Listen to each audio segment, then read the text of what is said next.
रात के अंधेरे में अपने मुंह में एक नक्शा दबाए और पीठ पर अपने बेटे को लेकर रुमझुम शेरनी तेजी से भाग रही थी, क्योंकि रंगा बाघ अपने खूंखार सिपाहियों के साथ रुमझुम शेरनी का पीछा कर रहा था। तभी रुमझुम को अपने सामने से एक जवान शेर आता हुआ दिखाई दिया, जो लकड़ियों का एक गट्ठर बैलगाड़ी में रखकर आ रहा था। तभी रुमझुम शेरनी उसके पास गई। तुम जो भी हो, मैं तुम्हें नहीं जानती, लेकिन इस समय ये नक्शा और मेरे बच्चे की जान खतरे में है, इसलिए मैं अपने बच्चे और इस नक्शे को तुम्हें सौंप रही हूँ। अगर ये नक्शा उनके हाथ लगा तो सब बर्बाद हो जाएगा। इस नक्शे से तुम्हारी किस्मत बदल जाएगी और फिर तुम इस नक्शे की बदौलत मेरे जंगल को भी खुशहाल रखना और साथ ही मेरे इस बच्चे का भी तुम ध्यान रखना। अब जाओ यहाँ से, वो आ रहे हैं। रघु अपनी लकड़ियों से बड़ी बैलगाड़ी छोड़कर उस नक्शे और रुमझुम शेरनी के बेटे को लेकर वहां से भाग गया। इससे पहले रुमझुम शेरनी वहां से भागती, तब तक रंगा बाघ अपने सिपाहियों के साथ वहां तक पहुंच चुका था। रुमझुम, कहाँ है वो नक्शा? चुपचाप वो नक्शा मेरे हवाले कर दे, वरना मैं तुझे जिंदा नहीं छोड़ूंगा। रंगा, अब मुझे मरने का कोई डर नहीं है, क्योंकि मैंने उस नक्शे को इस नदी में बहा दिया है। अब तू उस नक्शे तक कभी नहीं पहुंच सकेगा। पागल शेरनी, ये तूने क्या किया? रंगा ने गुस्से में आकर रुमझुम शेरनी पर हमला किया। तूने मेरी सारी मेहनत बर्बाद कर दी रुमझुम, अब जा, तुझे भी मैं इस नदी में बहा देता हूँ। इतना कहकर रंगा ने रुमझुम को नदी में धक्का दे दिया और उसे नदी में बहा दिया। महाराज, ये आपने क्या किया? आपने तो इस रुमझुम को ही मार डाला। अब हमें वो नक्शा कैसे मिलेगा? जरूर मिलेगा। ये नदी जहाँ पर खत्म होती है वहाँ हमें वो नक्शा एक ना एक दिन जरूर मिलेगा। तुम इस नदी का चप्पा चप्पा छान मारो, वो नक्शा मुझे किसी भी हालत में चाहिए।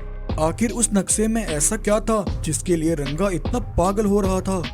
दरअसल वृंदावन जंगल का राजा प्रताप शेर एक सच्चा और ईमानदार अमीर दौलतमंद राजा था। प्रताप के पास एक ऐसा खुफिया नक्शा था जिसके अंदर एक ऐसी रहस्यमयी गुफा का राज था जो हीरे और सोने से खचाखच भरी हुई थी। उस गुफा में से सोना कभी खत्म नहीं होता था। उसमें से जितना सोना निकलता वो जादुई गुफा उतना ही सोना अपने अंदर फिर से भर लिया करती थी। प्रताप हर महीने उस गुफा में जाकर उस गुफा से सोना निकालता और उसे अपने जंगल में ले आता और उस सोने को प्रताप अपने जंगल के गरीब और मासूम जानवरों में बांट दिया करता था। इस सोने की गुफा की बदौलत प्रताप के जंगल में खुशहाली आ गई थी। धीरे धीरे प्रताप के जंगल का हर एक गरीब जानवर अब अमीर हो रहा था और चारों तरफ आसपास के जंगलों में प्रताप के जंगल की चर्चा होने लगी। लेकिन एक दिन ये बात घमंडी और लालची रंगा के कानों तक पहुंची, जिसकी एक विशाल ताकतवर सेना थी। रंगा, धीरे धीरे उस प्रताप का जंगल सोने की चिड़िया बनता जा रहा है। आसपास के जंगलों में हर कोई सिर्फ प्रताप की तारीफ करता है।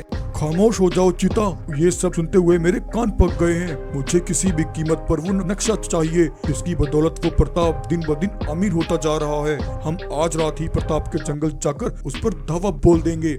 ऐसा कहकर रंगा बाघ आधी रात में अपने कुछ सिपाहियों को लेकर वृंदावन जंगल में आया। लेकिन एक गाय ने रंगा को अपनी बड़ी सेना के साथ प्रताप की गुफा की ओर जाते हुए देख लिया। वो भागकर प्रताप के पास गई और उसने जाकर उसे सब बता दिया। गाय की बात सुनकर प्रताप गुफा के अंदर रखा नक्शा बाहर लेकर आया। रुमझुम, रंगा अपनी पूरी तैयारी के साथ आया है। तुम इस नक्शे को लेकर यहाँ से चली जाओ और हमारे बेटे का भी ख्याल रखना।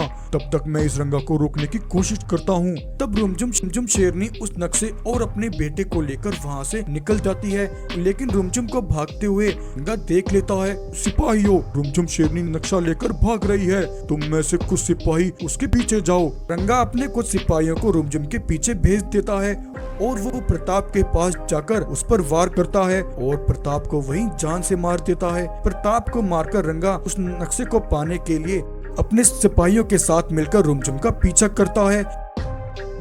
रघु उस नक्शे को लेकर अपने घर आता है। रघु के घर में उसकी बूढ़ी माँ, जो कई दिनों से एक लंबी बीमारी से पीड़ित थी।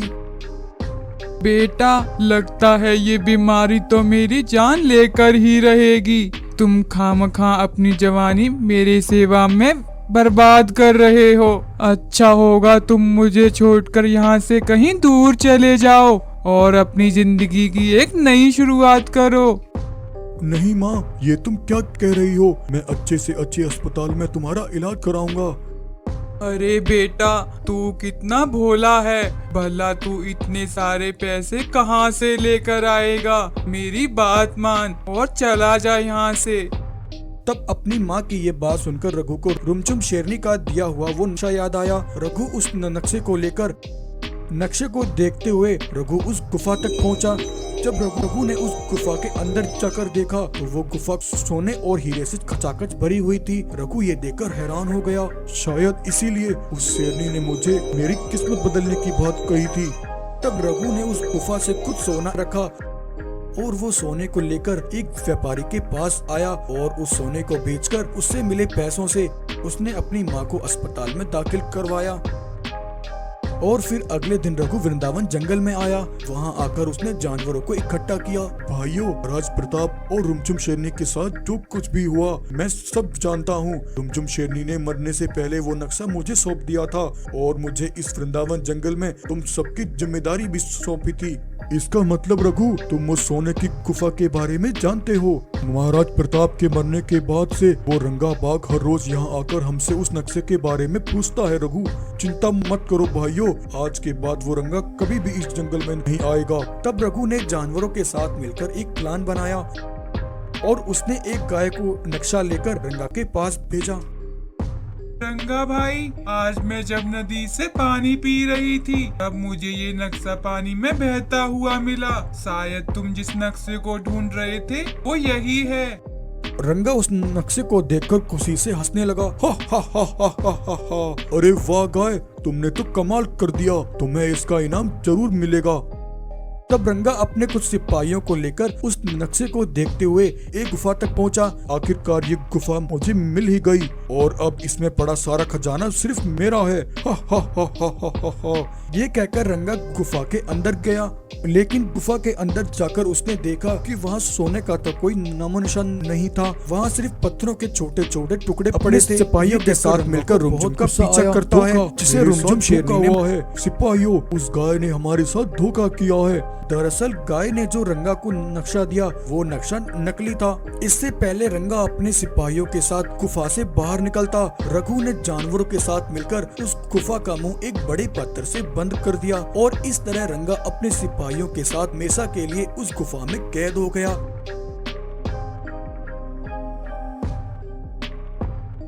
और वृंदावन जंगल आकर उसे जानवरों में बांट देता। गरीब रघु शेर की किस्मत अब बदल चुकी थी। वृंदावन जंगल के जानवरों ने रघु की नेकदिली और बहादुरी को देखते हुए उसे ही अपना राजा बना दिया और फिर रघु अपनी माँ के साथ हंसी खुशी वृंदावन जंगल में रहने लगा। तो ये कहानी आपको कैसी लगी? अगर कहानी पसंद आई हो तो वीडियो को लाइक, शेयर एंड चैनल को सब्सक्राइब जरूर करें।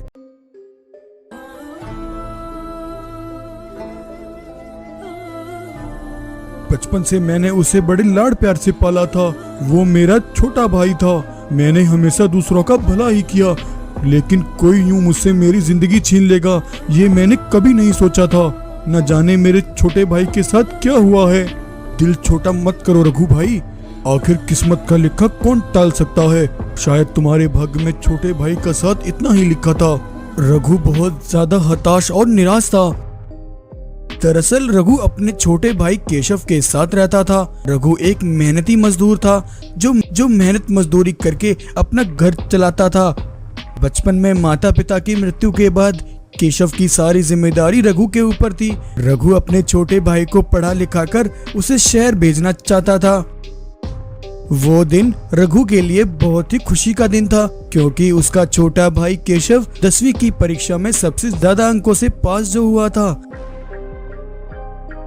और फिर अगले दिन रघु अपने भाई केशव को लेकर अपने एक पुराने दोस्त गोपी के पास गया। गोपी भाई, ये लो मुंह मीठा करो।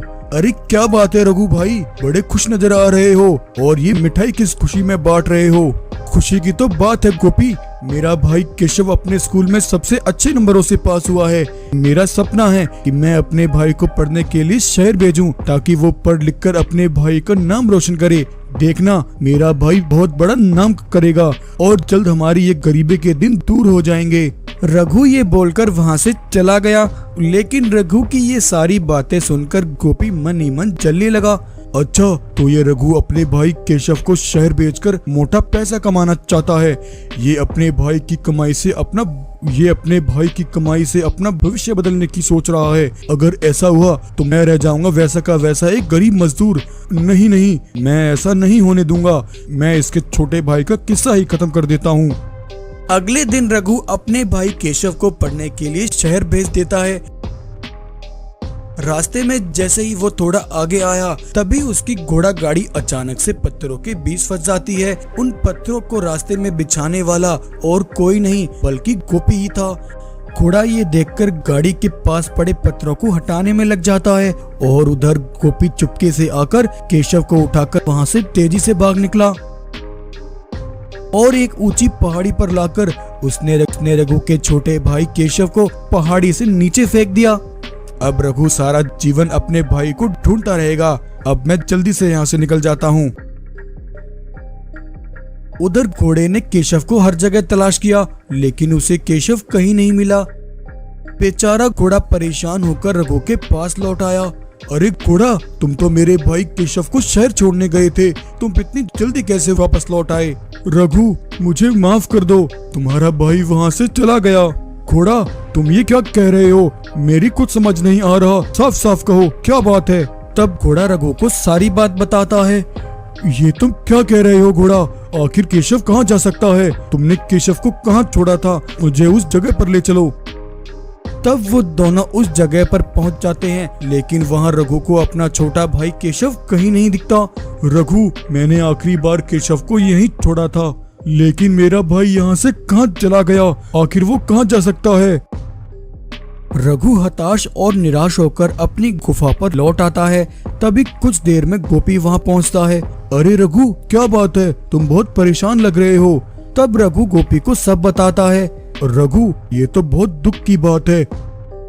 और इस तरह गोपी रघु के भाई को मारकर उसे ही दिलासा दे रहा था।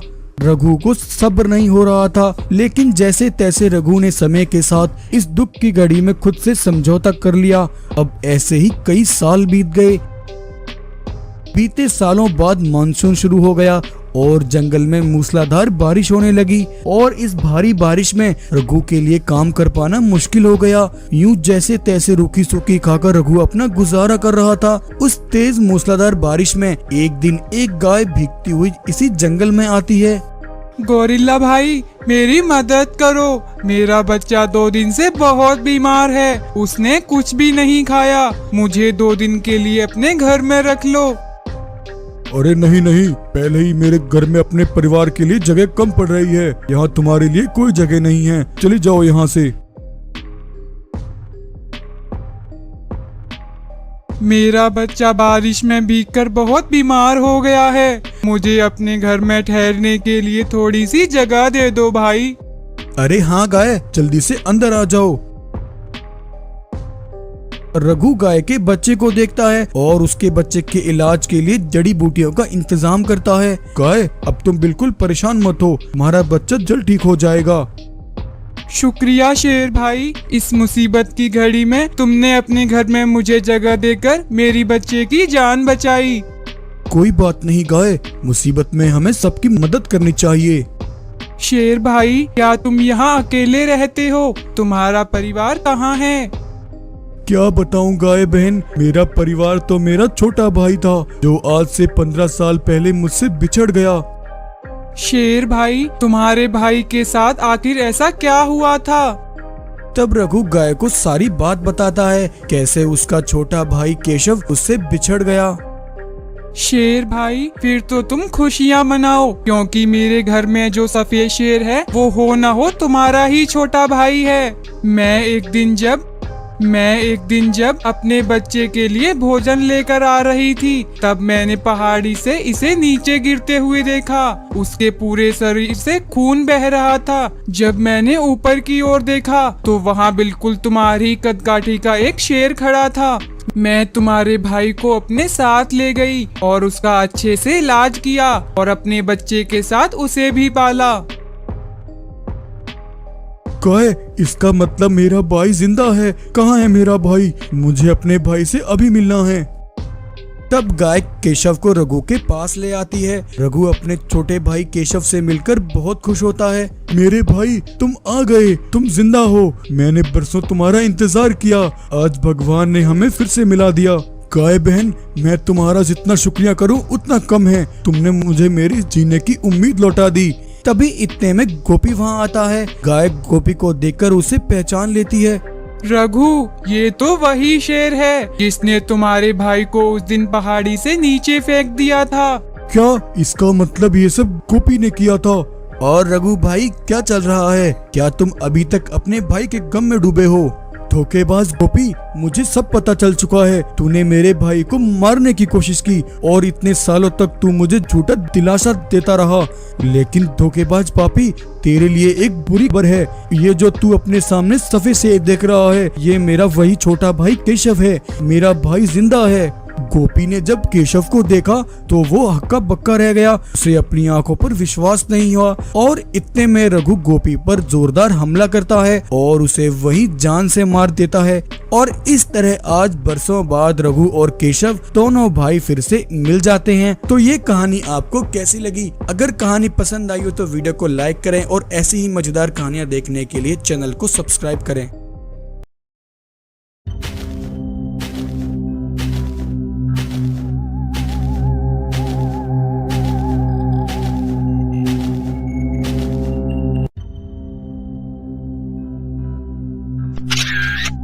सरदार, 15 दिन पहले हमारे खास साथी रंगा को दिन दहाड़े उसी के जंगल में मार दिया गया और उससे ठीक एक हफ्ते बाद हमारे एक खास जासूस शमशेर को जलती आग के ऊपर लटकाकर उसे मार दिया गया। और आज से ठीक 2 दिन पहले हमारे ही साथी शेरा समुद्री रास्ते से हथियार गोला बारूद लेकर हमारे पास आ रहा था। उसे भी किसी ने बीच रास्ते में मौत के घाट उतार दिया। आखिर ये सब क्या हो रहा है? वो एक एक करके सरेआम हमारे साथियों को मार रहा है और तुम सब अब तक उसका चेहरा तक नहीं पहचानते। वो हमारी पहुंच से अभी बहुत दूर है। सरदार, इन सभी वारदातों के पीछे किसी नामी अपराधी का हाथ नहीं है। हम इसकी पहले ही तहकीकात कर चुके हैं। तो फिर इस सब के पीछे किसका हाथ है? आखिर ये सब कौन कर रहा है? सरदार, हो ना हो, ये जरूर आपका कोई पुराना दुश्मन है जो आपसे बदला लेने के लिए हमारे सिपाहियों को एक एक करके मार रहा है। वो जो कोई भी है, मुझे उसका पता चाहिए। तेजा, तुम आज ही जंगल से लूटा हुआ सोना लेकर स्कार के पास जाओ और हथियारों का एक बड़ा दस्ता जल्दी से यहाँ पर भेजो। जैसा आपका हुक्म सरदार।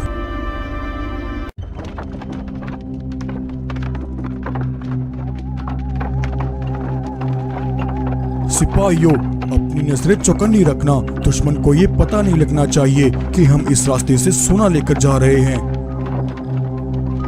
रुको, ये रास्ते में क्या गिरा हुआ है? जल्दी से जाकर देखो इसे। तेजा, ये तो पेट्रोल है। जिसका मुझे डर था वही हुआ। दुश्मन ने हमें ढूंढ लिया है। सिपाहियों, जल्दी भागो यहाँ से।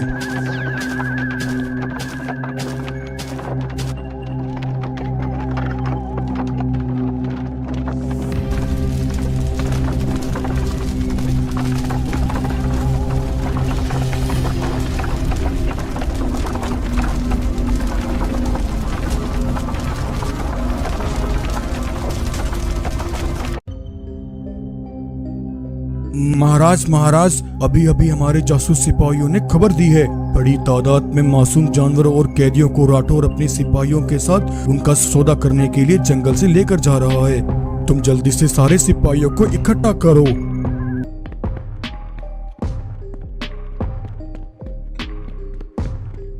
राठौर, तुम इन करीब मासूम जानवरों को लेकर कहाँ जा रहे हो?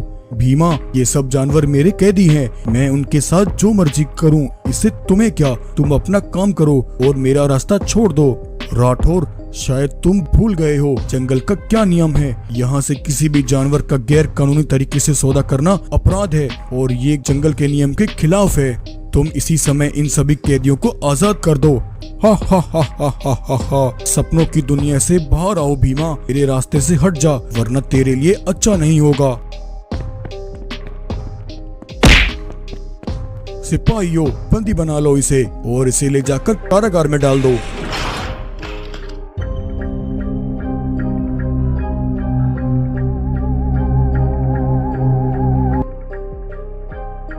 पिताजी, मैंने अपने कुछ दोस्तों से सुना आपने बहादुरी दिखाते हुए बहुत से मासूम जानवरों को राठौर की कैसे आजाद कराया है। पिताजी, आपने बहुत बहादुरी का काम किया है, मुझे आप पर बहुत गर्व है पिताजी।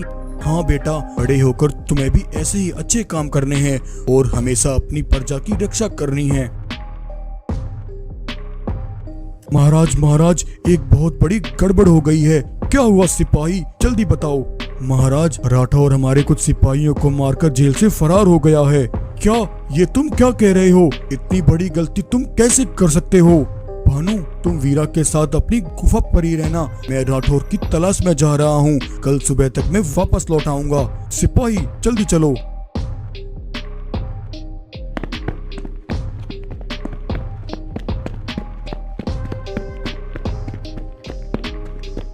वीरा, मुझे तुम्हारे पिता की बहुत फिक्र हो रही है। वो अभी तक घर भी वापस नहीं लौटे।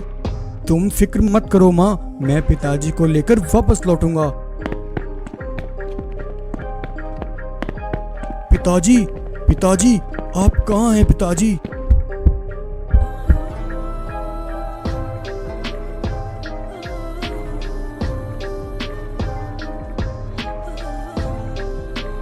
पिताजी, ये सब क्या हो गया?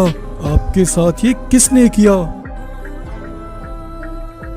वीरा बेटा, मुझे तुम्हें कुछ बताना है। महाराज के साथ एक बहुत बड़ा धोखा हुआ है। कल शाम जो सिपाही महाराज के पास राठौर के फरार होने की खबर लेकर आया था और जिसके साथ महाराज राठौर की तलाश में जंगल से निकले थे, दरअसल वो महाराज का सिपाही नहीं बल्कि राठौर का एक जासूस था जिसने महाराज के सिपाही की नकली खाल ओढ़ रखी थी। वो महाराज को राठौर के ठिकाने के बहाने एक शमशान जगह पर ले आया जहाँ राठौर अपने सिपाहियों के साथ पहले से ही मौजूद था।